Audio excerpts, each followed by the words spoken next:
people would always ask me, like, if Lisa could do whatever she wanted to do, what would she do? And my therapist always asked me that, right? And it was like, I just want to write. Like, that's all I want to do right now. Like, I just want to sit and write and let it all pour out. And so going to like my book, I already had a lot of the writings beforehand. It was like 3 years in the making. And then once I got to that space of actually being able to think differently and knowing that I acted differently on those thoughts was what led me to actually having the courage to publish my book. Because that in itself was also a courageous thing. Like, I knew I was putting myself out there. Welcome to the Chingona Revolution podcast, where we will bring out your inner badass Latina, overcome self-doubt, help you gain clarity, and pave your own path, all while leading with courage. I am your host, Latina coach and speaker, Erica Cruz.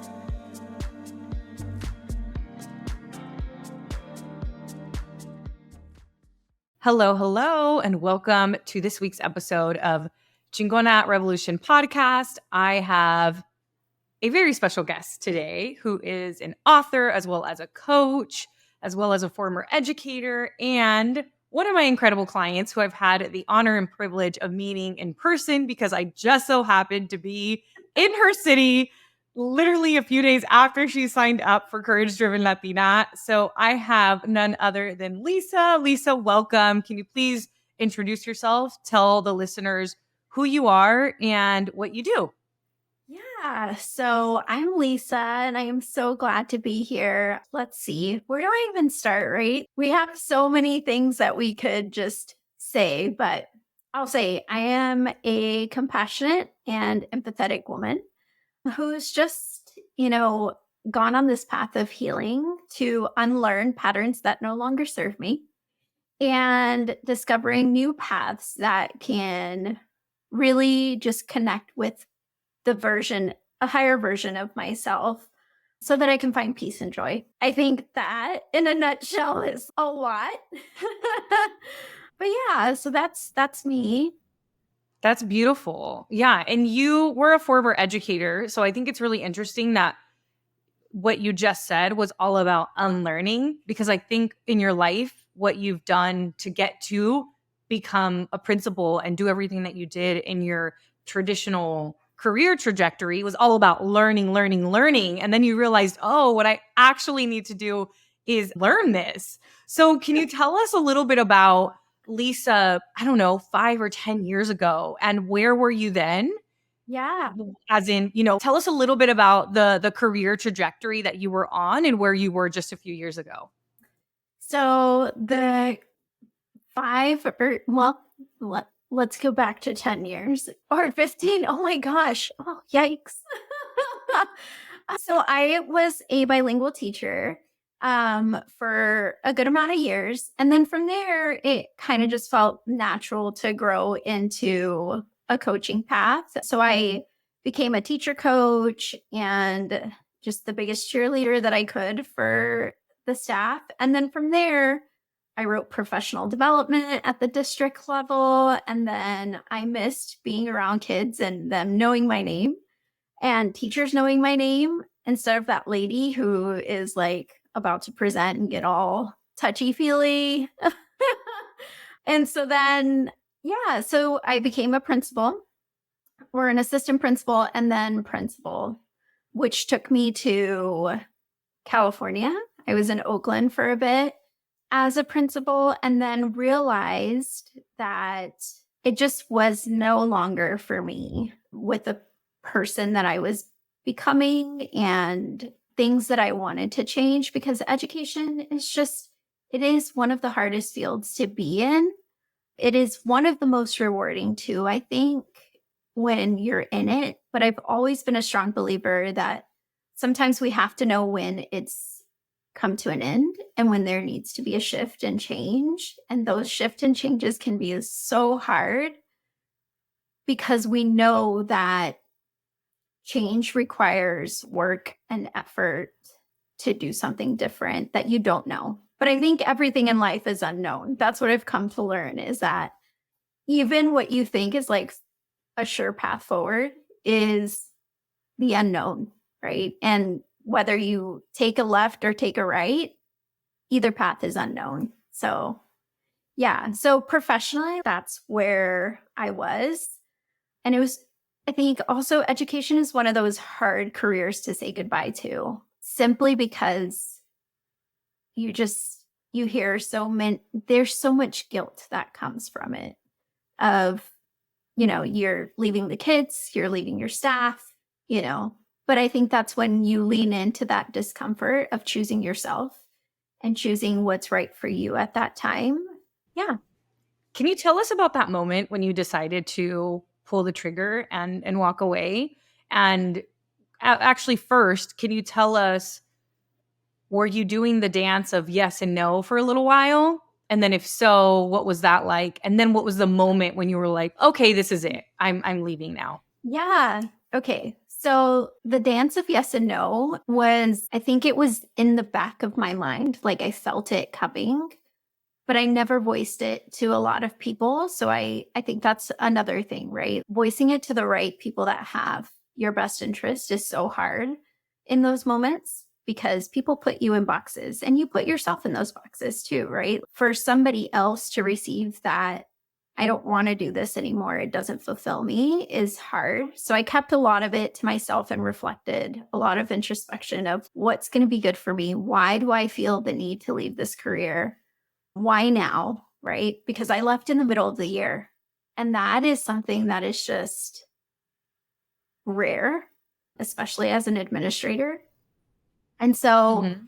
I had asked for support. I had, reached out, and the support wasn't coming. And I think one of the things about being a person who takes care of her shit and just goes all in, if you are not the squeaky wheel, people will not help you sometimes, because she can handle it. She'll be fine.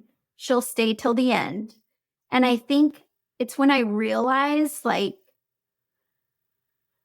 when people are so sure that you're going to take on the grunt of a hard job, you have to really reflect on, is this in the best interest of them, or is this in the best interest of you? And if this is no longer aligning to me, like, why is it not aligning? And I think one of those things was, it was a really hard decision to come to and say, this is not what I want to do anymore, because it didn't fulfill me the same way. Like I felt very disappointed. I felt angry. I snapped at people that, I mean, yeah, they weren't doing what they were supposed to be doing, but at the same time, it was like, that's not who I am. That's not how I wanted to show up in my life. Right. And so it was at that moment that letting go of other people's expectations of me and doing what's right for me without Mhm. explaining why, I was letting go of this career path Ooh. and giving myself permission to do that. That took a lot of moments alone, moments with really close friends that could support me in that decision and let me make the decision for me. So I never really had anybody tell me, like, yes, you should do it. It was more, if it feels right, go for it.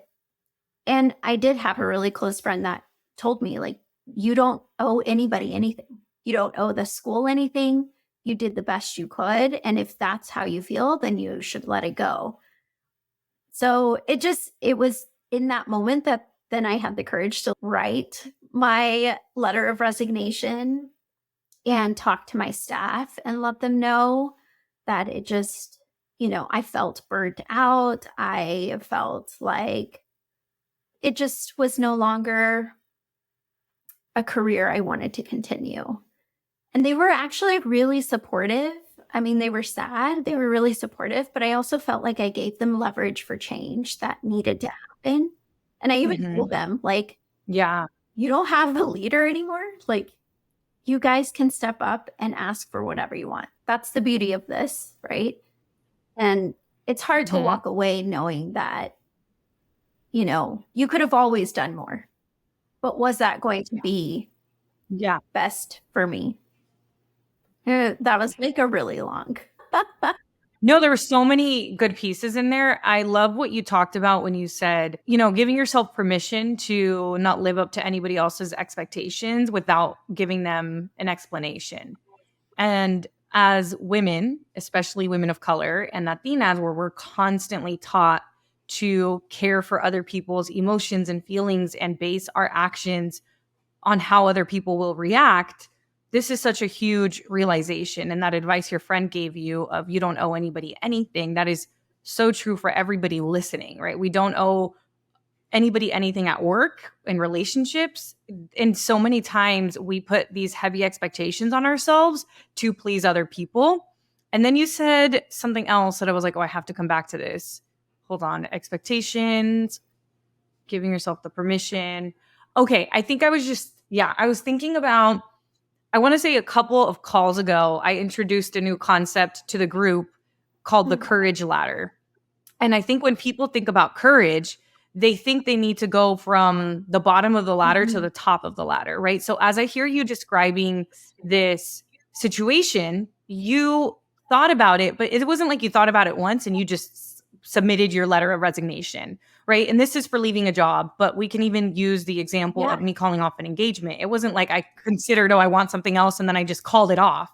It takes steps. And I think sometimes as women of color and as Latinas, we have this all or nothing mentality where we think, oh, we just have to go to the extreme or else we can't do it. Right. But it does require steps. And this courage ladder, I think, is such a great analogy because for you, it sounds like you took this job and you were at the bottom of the ladder. You started to ask for what you needed, and that was taking a step. And then whenever you weren't getting what you needed, you voiced your opinion. And when that wasn't being heard, you then went to talk to friends that you knew had your best interests in mind. And it's each different step. You finally got to the top of the ladder and you were like, you know what? This isn't for me anymore. And for people listening that feel, oh, I'm not a brave person, I don't think anybody's naturally a brave person. I think you slowly begin to take the steps towards it.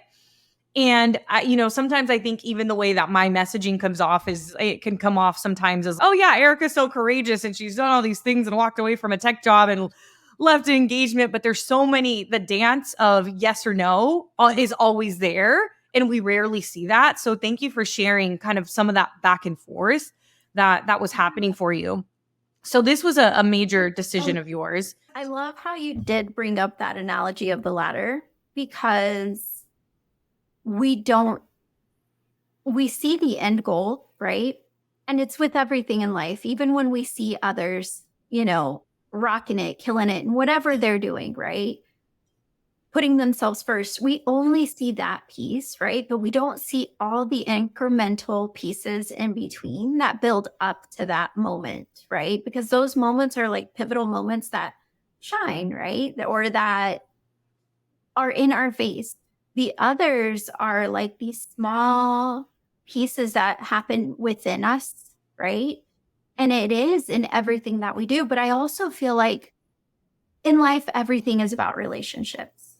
The relationship you have with yourself, the relationship you have outside of yourself, with work, with friends, with family, right? And so I think one of the bigger things that that took me to that point of actually resigning was I reflected back on, I had just gone through a divorce like a year before and a weight loss journey before then. And I think it was like seeing all these relationships that were needing attention in my life.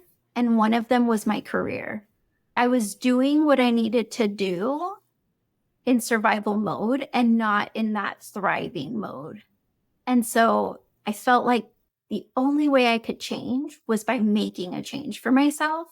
And I was trying to do those small changes in between, right? To make it fit. It's got to work. My job has to work. My career path has to work. I got a master's degree in it. I've done all these things, right?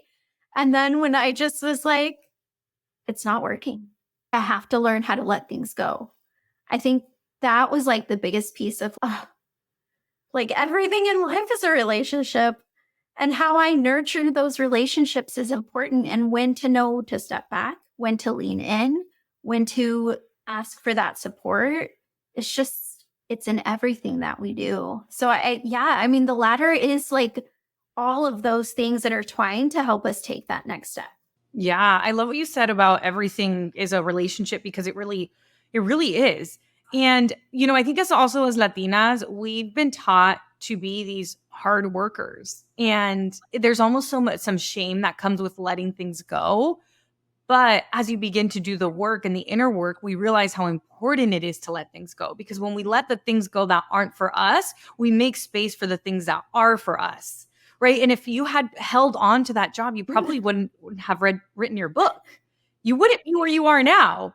And you're on your way to amazing things. I'm so excited for you. But that was one of the points I wanted to make about, we almost shame ourselves for quitting when quitting can actually be really powerful, right? Because it's not necessarily quitting, it's more of letting go and letting go of the things that are no longer serving us. And we do evolve. We're not going to be the same people. And while education filled your cup for a very long time, it's not what continued to fill your cup. It's understanding that and being able to push through the discomfort of a different path, right? Discovering a new version of yourself. Because in those moments of doubt, when things seem so cloudy and foggy, you start to question, like, did I make the right decision? When it gets hard, right? Like, you don't question it when things are falling into place, but it's like when you see those barriers and then you're like, well, did I make the right decision? Is this what I'm supposed to be doing? What am I supposed to be doing? Right. And it's going off the written path that has laid out before us, especially like first gen Latinas. Like, I think our parents want what's absolutely best for us, right? That's why they sacrificed and came to this country. But then I had to always remind myself, like, my parents also sacrificed too. Like, they left people behind to move ahead. I'm doing the same thing, but it looks different. And maybe nobody understood them coming, but now they have to make things work because it's the choice that they've decided to make, right? Yeah. Somewhere within them. So I had to trust that, I didn't know what came next, and what felt right was just my writing. And people would always ask me, if Lisa could do whatever she wanted to do, what would she do? And my therapist always asked me that, right? And it was like, I just want to write. That's all I want to do right now. I just want to sit and write and let it all pour out. And so going to like my book, I already had a lot of the writings beforehand. It was like 3 years in the making. And then once I got to that space of actually being able to think differently and knowing that I acted differently on those thoughts was what led me to actually having the courage to publish my book. Because that in itself was also a courageous thing. Like, I knew I was putting myself out there, and I was putting myself out there in a way that, again, I couldn't worry about how people were going to receive it. Like, this is for me and others will resonate with it. And that's powerful. But at the end of the day, they were my writings, my reflections that I'm sharing with others, and they can take it or they can leave it, Yeah, exactly. Creativity takes a tremendous amount of courage because you are putting your art out to the world to see. But you're right. Our art needs to be something that we create, and the people who will resonate with it resonate, and the people who don't. And not everybody's going to resonate with what we've created, whether this is a piece of social media content, whether this is writing, a book, a movie, a video, makeup, right? Anything that requires creativity, everything that is creative requires courage for you to create it and put yourself out there. But it's also healing, right? Creativity is one of the biggest ways of healing. So if you feel comfortable, can you tell us a little bit about what caused you to write this book? And you mentioned your divorce before taking on that job. So obviously Lisa was already like an onion that was peeling different layers, right? You were shedding and becoming new versions of yourself at this point. And where did the book come about? And how did this idea come? I mean, obviously people had been asking you, what would you do if you had all the money in the world and if you could do anything you want? And obviously it was writing, but tell us a little bit about that moment when you were like, I'm actually gonna write a book, and how did the divorce and heartbreak and all of these different transformations that were going on in Yeah. your life lead So you to this point? at the time, so back in 2020, right during the pandemic, my relationship with my ex-husband was just coming to a very challenging place of where I had to determine whether I wanted to continue or I wanted to let go. And I felt like I saw a glimpse of my life in 10 years and thought, if nothing changes, am I willing to accept this person and this life that I've created, passive or intentionally, right? Am I willing to do it in another 10 years, right? And then at that moment, it was like this overwhelming feeling of no. And the sounding alarms came off, and I literally left my house. I put my tennis shoes on. I left my house to go run. And I was like, I'm not stopping my run today. Like, I used to just run and then walk and then run and then walk. And when I felt tired, I would just walk, right? But this time I was like, no, I'm just going to run.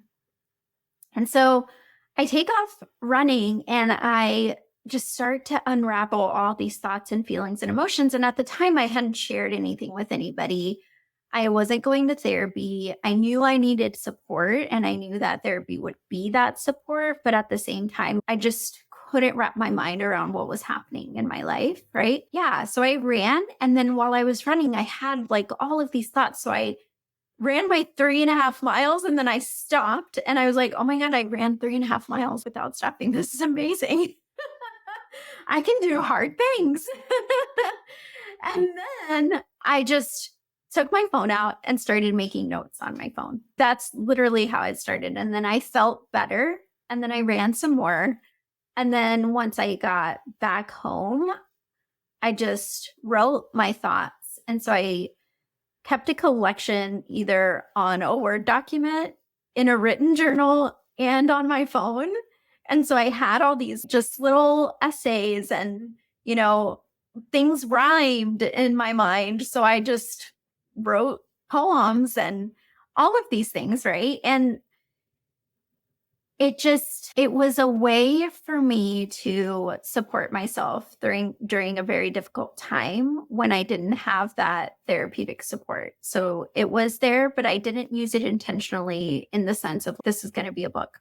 I did think sometimes though, is this really happening to me? Because everything that was happening in my life was like, what the hell? Like, how did I get here? Right. And I would write it down and I wouldn't believe what was going on. So I put these collections together. I went back and reread them. And slowly I was like, you know what? I'll put it into one document.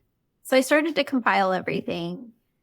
And I started a blog. And from that blog, I only shared it with my close friends.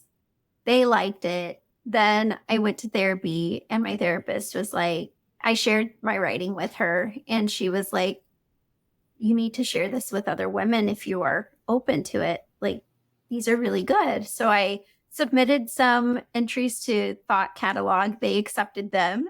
And then I was like, oh, maybe I can write. Maybe I am an author. So even that, accepting that I was a published writer was hard for me to even articulate to people and to share with others. It has been really a self-discovery journey. And so that is what my book is. It's my healing journey through poetry and poetic essays that just really have resonated with other readers that have either experienced loss, because I felt like my divorce kind of opened all these unhealed wounds and grief that I had not addressed because I was always the positive person. Oh, there's no way Lisa's depressed. And then it was like, nope, I am. And so, and that's the thing, right? It's in those moments we discover parts of ourselves that we didn't even realize needed support and needed healing. Yeah. And so now tell us, this work of art Yeah. is completed and now it's available. You can find it on Amazon. You can find it at Barnes and Noble, Enneagram, like all the major book retailers. And it's a short read. So it definitely is not anything the emotions are heavy. I will say that. I do have to tell my readers sometimes it's a lot, but it's a good a lot. Like it might trigger, it might not. And I just want to put that disclaimer there for you. And now that it's out in the world and people have consumed it and read it, and tell us like maybe a highlight moment. My first event, like book event, there's all these other authors. They had like multiple books, and these group of Latinas come to the table, right? And there was this gentleman right next to me that had the cutest setup ever, right? So I just have like my book, a little bouquet of flowers, like something really simple because it's a whole new realm, right? And one of the girls picks up my book and says, "Oh, this is really nice." And so then she reads the back. She goes, "Oh, this is really deep." So then I said, "Yeah." She said, "Tell me a little bit about your book." So then I explained to her, said it's like my self-healing journey through poetry and essays. And then she calls out to her friend right next door that was like admiring this other author's book, right? And says, "Oh, Veronica, this is that healer girl." And so then she comes to my table and she says, "Yes, this is the author we were coming for." And I was like, and I'm standing there like watching and hearing them, right? And I'm thinking, she came for me. And then I even asked her, like, "How did you know?" So then she goes, "Oh, I saw you on a website." And I was like, "I'm on a website?" I just was like trying to backtrack, right? But then I realized, who cares? This person came for me. Like out of all the authors that are here, and here I am making myself small, right? Because it's an unknown space. And I think that's what happens, right? We don't step into our power until we have that external validation. But at the same time, we never really needed that. We're already creating magic outside of ourselves and we don't even know it.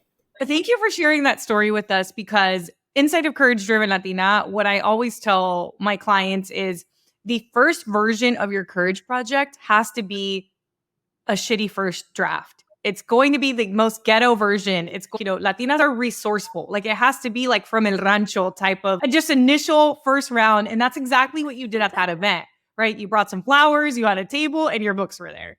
And we never know who's watching us. I replayed afterwards, like if I had only sold books just to that little group, that like they didn't even have to buy it. Like I honestly, like it was just this immense feeling of this feels right. This is why I wrote it. So that other people can feel related to. Because that was another thing. When I read poems, I felt like I had to think a little bit into the in between the line phrases, like what was inferred, to see myself in it. And then when I wrote, I just felt there's like that famous quote, and I don't know who wrote it, but they said, if you've read something and you don't see yourself in it, then you write your own, right? And so that's really powerful, and it's hard to do. And that's what I have to also recognize too, because sometimes I'll think to myself like, oh yeah, I mean, it wasn't that big of a thing, right? We do make ourselves small when we don't know, instead of really stepping in and realizing that we all have this opportunity to just be ourselves, but also embrace being fully yourself. And the right people will come to you. Thank you for sharing that. So on that topic about attracting your right tribe. Honestly, you are inside of Courage Driven Latina. I'm wondering how that has felt for you being around other women who are driven, who can relate to your story, to your background. I'll say like your page came across like randomly, right? And then when you shared that people were working on their courage projects and that you supported that work, I thought, well, what is like a passion project of mine? And then I was like, well, I don't know what I'm doing with this book. One, like, I know I want to share it with the world. How do I do that? That was like my biggest question, right? And then once I went into the first session, it was just so powerful to hear other Latina women's passions of their own career path, of, PhDs, of leaving therapy to become a coach, of just wanting to step into their own life. And that's what I felt like when I wrote my book. Like, I am stepping into my life. Like, I'm no longer a bystander in this arena. I'm here. I'm front and center. What can I do from here? And so seeing that in other women is so encouraging, and just it's encouraging, it's empowering, it is beautiful to see them show up, once a week. And sometimes we show up discouraged. I think that's something that we need to really be open about, is that you do feel discouraged, but to have a community around you when you feel that discouragement. Like, I honestly feel like on Tuesday nights when we come together, I gain some fuel to carry me through the next week. And then it's like when I have these doubts, I think it's finally, so Tuesday's coming up and you're going to get your cup filled and you're going to be fine. Yeah. So it's just, because your friends, are your comfort zone sometimes, I feel. And it's a beautiful thing to have them. But sometimes it's hard to surround yourself with people who are pushing themselves beyond the comfort zone, and remind yourself that you decided to do this. It's okay to do this. You were called to do it. So let's push through it. Right. Yeah, exactly. Exactly. So obviously, we talk a lot about courage projects and everybody's working towards something. And the reason that we even implemented something like a courage project is to give people something to practice courage towards. It's almost like the courage project's the top of the ladder, right? And they're like taking the steps. But I do think that the program is so much more than just a courage project. I think taking those steps comes with so much more. And a lot of it was what we were just talking about earlier, where we are releasing expectations of what others have of us. We're stepping into our authentic self.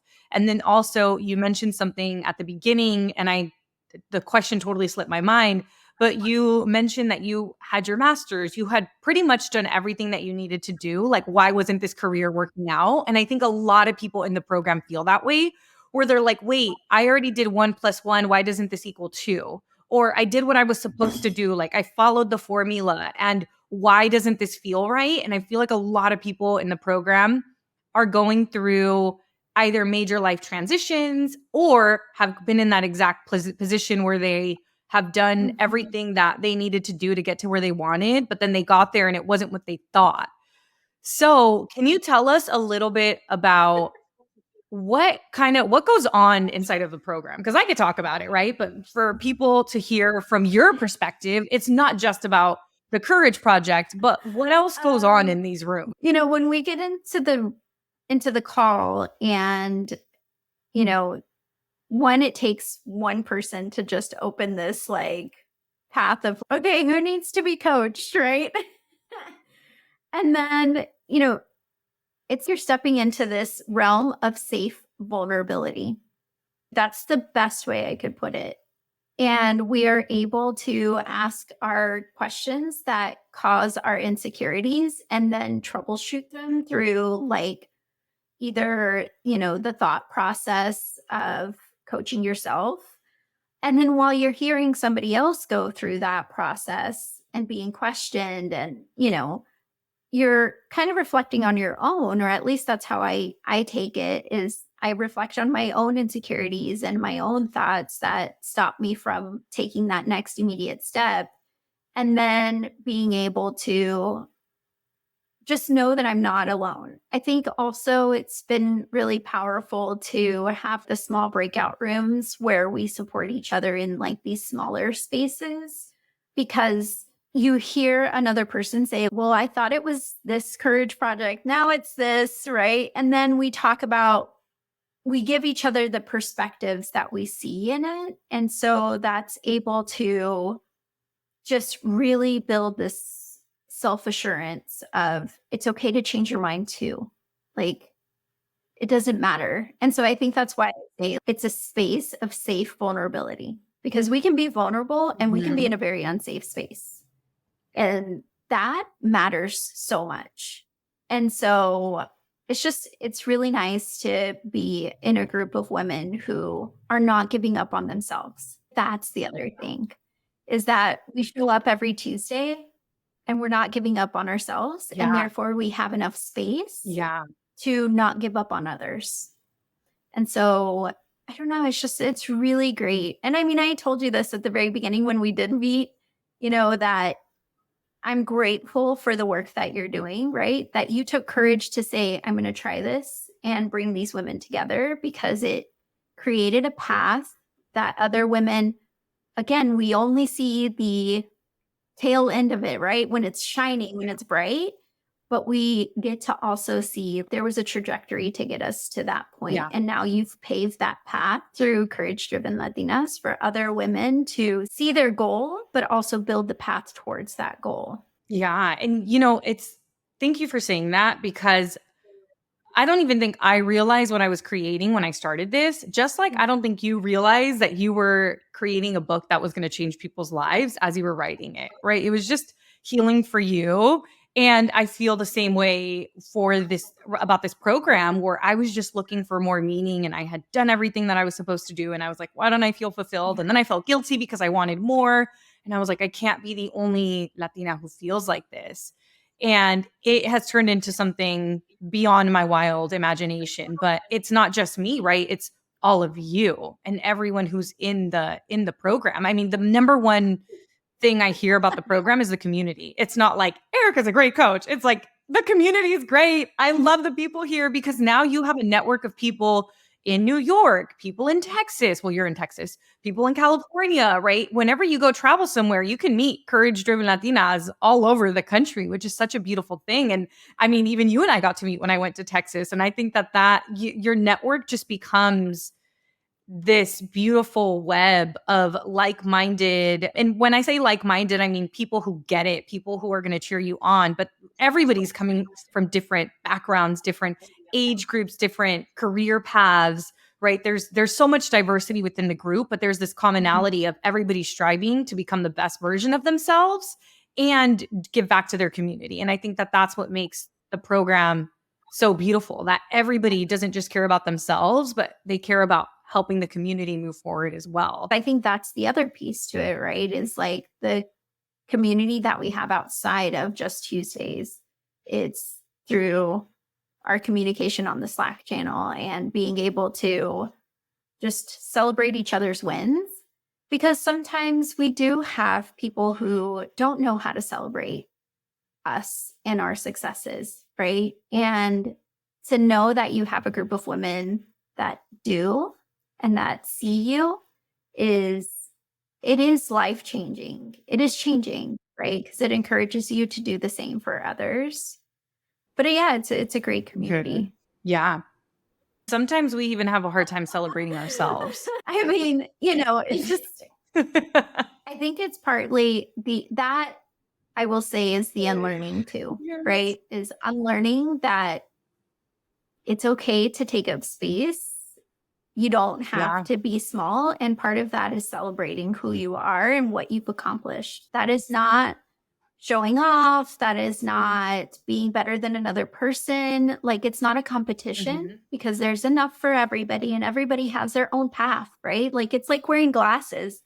Only I can see my vision through my glasses, and I have to celebrate those wins because nobody sees how hard it was to get to that next point.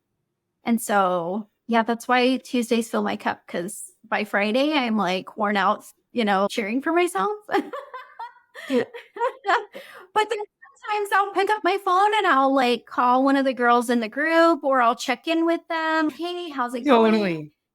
And if somebody doesn't show up in the call, like these are things that you don't see, but we'll message each other and say, hey, I didn't see you on the call on Tuesday. Is everything okay? How are you doing? Or I saw you, pero te veías bien cansada. Like, is everything okay? I'm like, oh, I didn't make a lot.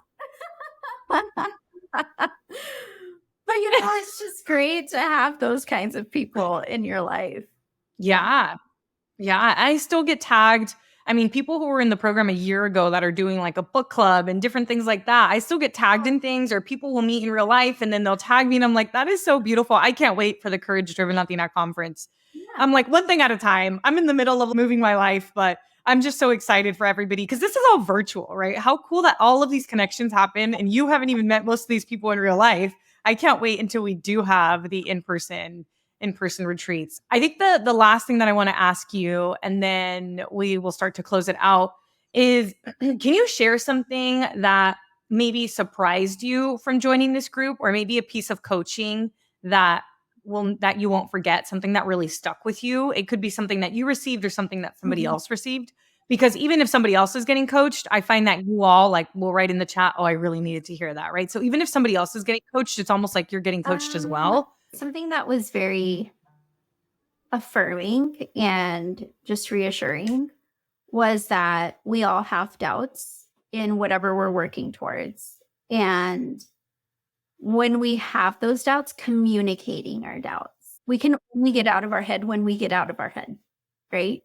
And so having an opportunity to hear other women be vulnerable and share. I can't manage working in the lab and also doing my PhD, like completing there, right? Completing my thesis. To me, that moment was very powerful because I thought, she's so close to this finish line, right? What small incremental steps does she need to make, and changes does she need to make so that she can make this happen for herself, right? And to see that whole unraveling of coaching, right? To get to oh, this is what I need to do, made me also reflect like, oh, I also need to do that for myself, So I think like being able to have those reaffirming thoughts of, you're not alone in this. It is a hard journey. And you can celebrate those small moments in between, but you can't celebrate anything you don't do. Does that make sense? So like, you have to take action. You have to do it. And it's like, we know that, right? We know that that's what has to happen. But being in a space where you're constantly reminded once a week, that's really powerful. But it's needed. Yeah. And I think it's also important for me as the coach in the program to also show up and tell you all when I'm feeling doubt as well. So you all get all the chisme from my life. Because it's important. Or sometimes I'll just start recording myself, or I'm like, okay, I'm really struggling right now. Let me document this so I can share it with my clients on how I'm getting myself out of my hole. But sometimes I'm digging myself deeper in the hole, and it's human nature to doubt yourself. And I think these spaces are so important because it allows you to call yourself out in the most loving way, right? And to take that action.